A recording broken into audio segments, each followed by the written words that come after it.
Hello guys, and welcome to the Battle of the Phablets. Introducing on one side, the new iPhone 6 Plus against the new Samsung Galaxy Note 4. Let's do the step into the phablet phone space, and they definitely do have lots of stiff competition because Samsung has basically owned this space for a long time with the Note lineup, and Samsung has just updated the line a few days ahead of the iPhone 6 announcement with the new Samsung Galaxy Note 4, and this is a fantastic phone, the best one Samsung has made as of now, and let's see how the iPhone 6 stacks up against it. So, because it is a phablet, let's begin with the display size. So the iPhone 6 has a size of 5.5 inches, meanwhile the Note has a display size of 5.7 inches.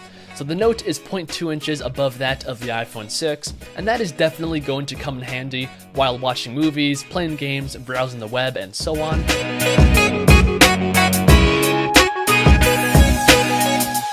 But now let's move on to the resolution of these phones. So the iPhone 6 has a panel that is 1920 by 1080p, giving it a pixel density of 401, which is definitely not bad. But when looking at the Note, which is this phone's competition, it is not even close because the Note's panel is 2560 by 1440, giving it a massive pixel density of 515.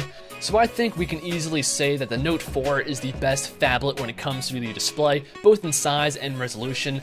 And once again, that is a big deal because when it comes to phablets, the biggest selling point of the phone is the display because that's why you're buying a phablet, and the Note does pull ahead in this section.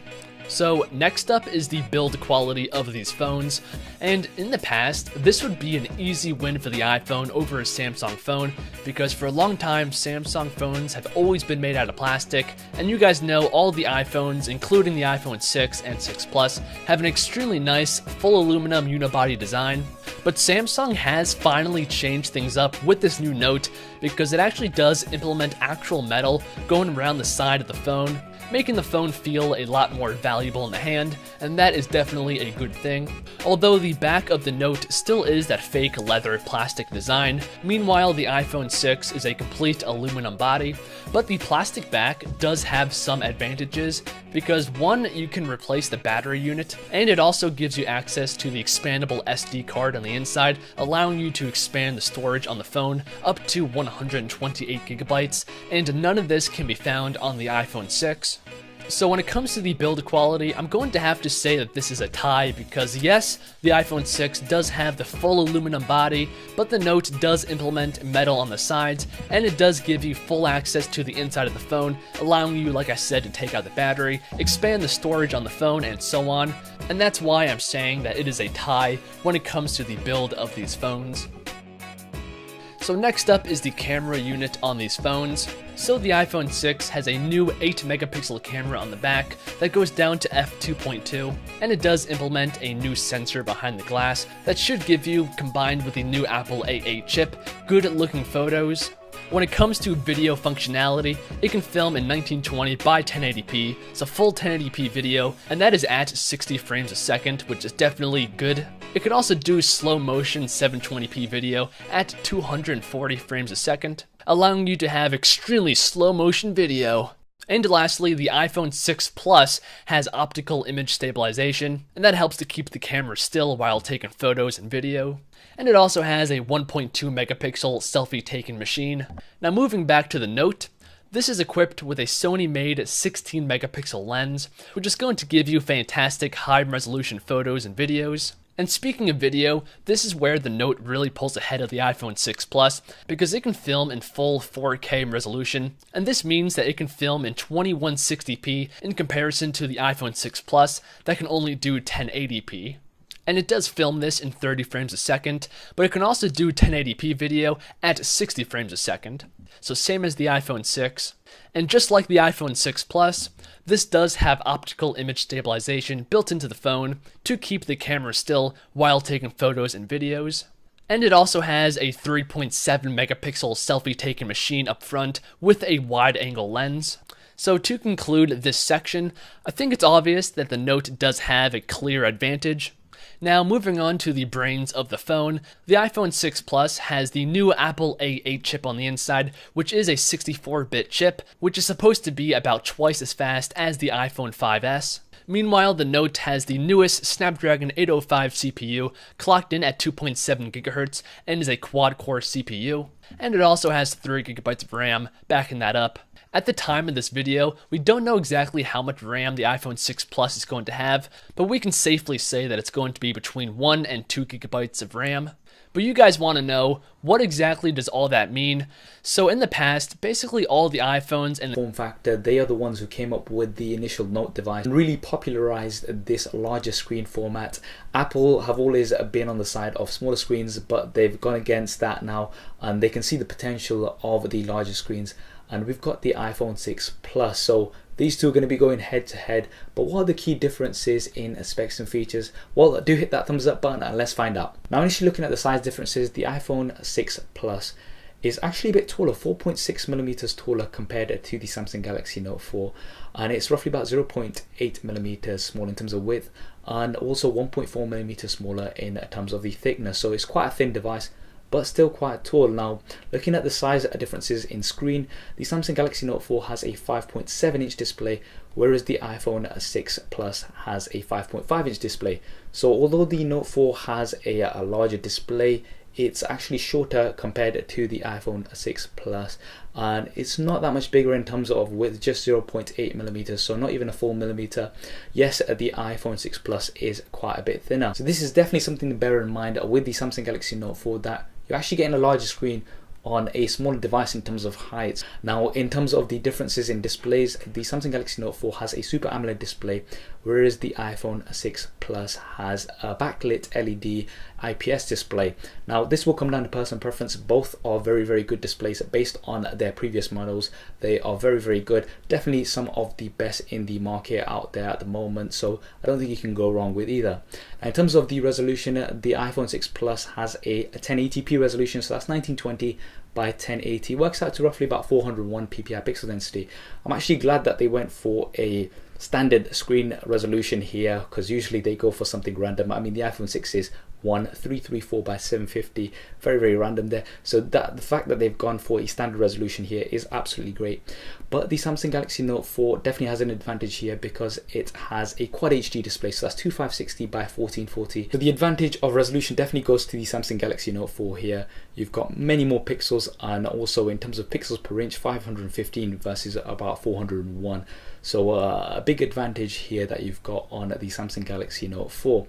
Now, looking at the weight, there's just 4 grams in between them. The Samsung Galaxy Note 4 comes in 4 grams heavier compared to the iPhone 6 Plus, so not much between them whatsoever. Both of them have a premium build, you could say. The iPhone 6 has a metal body, so it's full metal unibody, and this has been known to be premium. Apple devices have been known to be quite premium. They look and feel really, really good. The Samsung Galaxy Note 4, they also have a metal frame, so they've gone for a metal frame here to go for that premium factor.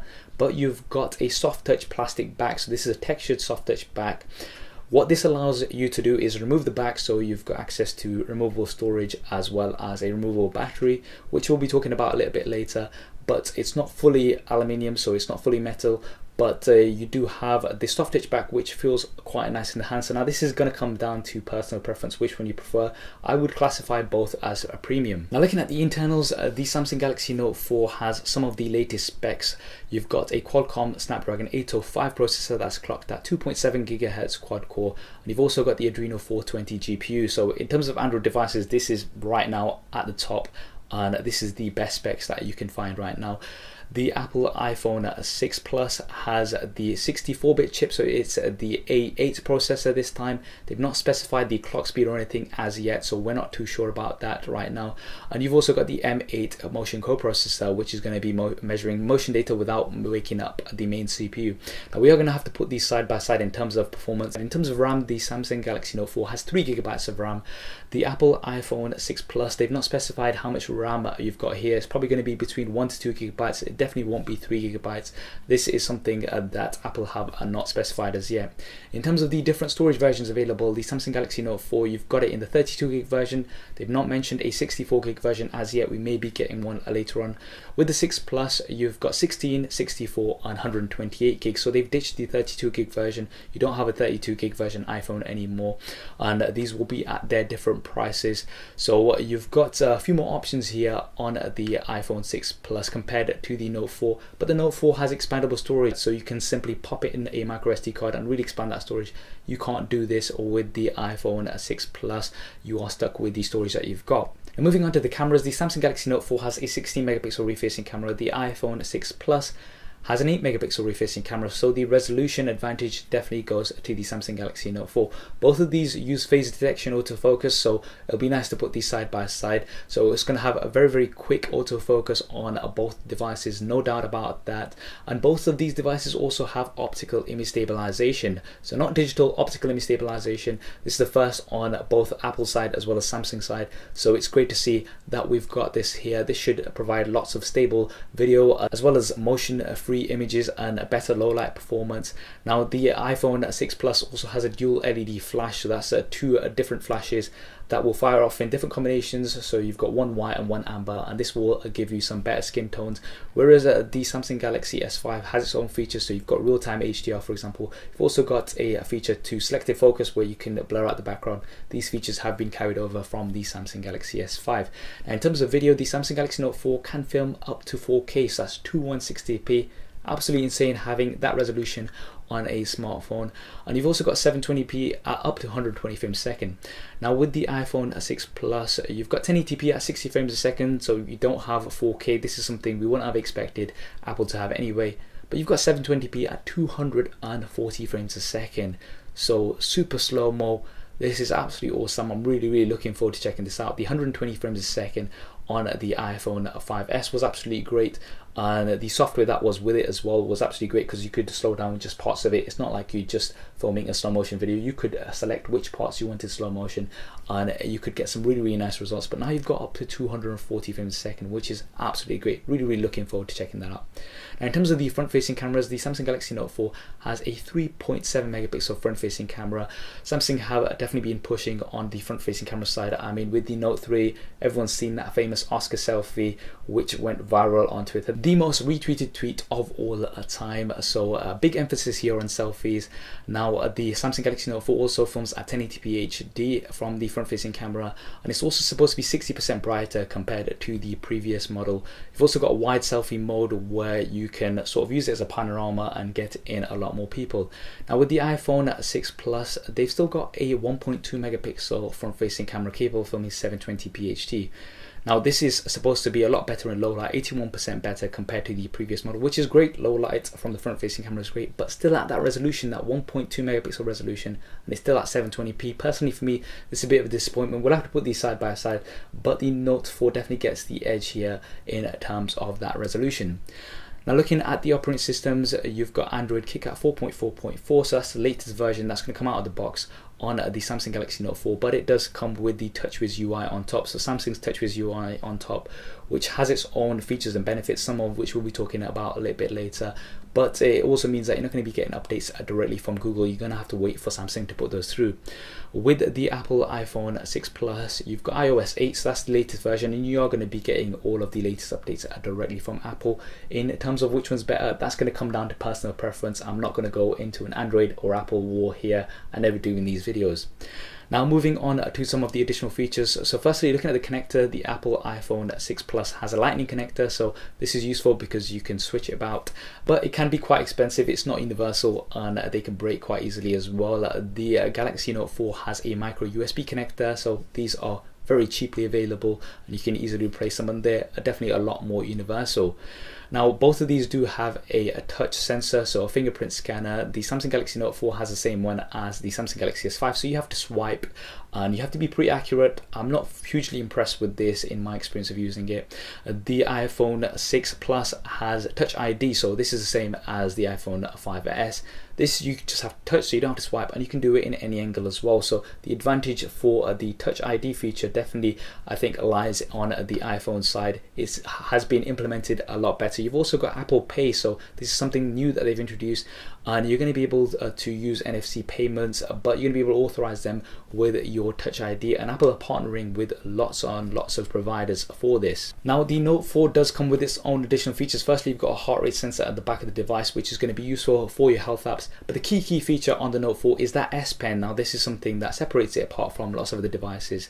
You don't have to use it if you don't want to, but if you do want to use it, it's the most accurate pen that you're going to be getting on any smartphone. It's twice as sensitive as the previous model, and you've got lots of features. So advanced multitasking on here, you can use the pen as you would do a mouse.